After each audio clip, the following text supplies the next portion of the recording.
శ్రీకాంత్ కొడుకు రోషన్ హీరోగా champion movie ఈ డిసెంబర్ 25న థియేటర్లో రిలీజ్ కాబోతుంది.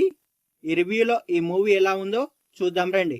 ఈ మూవీ యొక్క స్టోరీ విషయానికి వస్తే, ఫుట్బాల్ గేమ్ అంటే అమితంగా ఇష్టం ఉండే రోషన్ ఫుట్బాల్ ఆడడానికి ఏం చేశాడు, బ్రిటిషర్స్ ని ఎలా ఎదిరించాడు, తన ప్రేమను గెలుచుకోవడానికి ఎలాంటి ఉద్యోగం చేశాడు, తాను నమ్ముకున్న ఫుట్బాల్ ని ఆసరాగా ఆయన ఎలాంటి స్కెచ్లు వేశాడు, ఫైనల్ గా తన ప్రేమను గెలుచుకున్నాడా లేదా అనేది తెలియాలంటే మనం మూవీ చూడాల్సిందే.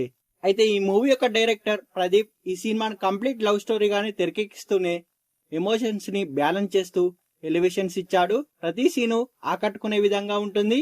ముఖ్యంగా సినిమా ఫస్ట్ హాఫ్ లో కొన్ని సన్నివేశాలు మాత్రం బాగా అలరిస్తాయి. ఫుట్బాల్ గేమ్ మీద వచ్చే ఎలివేషన్స్ బాగుంటాయి. హీరో పర్ఫెక్ట్ ఫుట్బాల్ ప్లేయర్ గా కనిపించాడు. ఇక సెకండ్ హాఫ్ లో వచ్చే లవ్ సీన్స్ మనల్ని మెప్పిస్తాయి. అలాగే మదర్ అండ్ సన్ మధ్య వచ్చే ఎమోషనల్ సన్నివేశాలు సైతం మనల్ని ఆకట్టుకుంటాయి. ముఖ్యంగా క్లైమాక్స్ లో వచ్చే ట్విస్ట్ మాత్రం ఆకట్టుకుంటుంది. అలాగే ఈ మూవీలో బ్యాక్గ్రౌండ్ స్కోర్ విషయంలో మిక్కీ జే మేయర్ కూడా ఎక్కడా తగ్గకుండా చాలా మంచి స్కోర్ ఇచ్చాడు. దానివల్ల సినిమా మీద హైప్ మరింత భారీ స్థాయిలో పెరిగిపోయింది. సినిమా చూస్తున్నంత సేపు ఆ ఎలివేషన్స్ కి తగ్గట్టుగా బ్యాక్గ్రౌండ్ స్కోర్ పాడడం, ఎమోషన్స్ ని బ్యాలెన్స్ చేసే విధంగా సీన్స్ ఉండటం ఈ సినిమాకి బాగా ప్లస్ అయింది. మూవీ మాత్రం బాగుంది, చూసేయచ్చు. ఈ మూవీతో రోషన్ హిట్ కొట్టాడని చెప్పవచ్చు.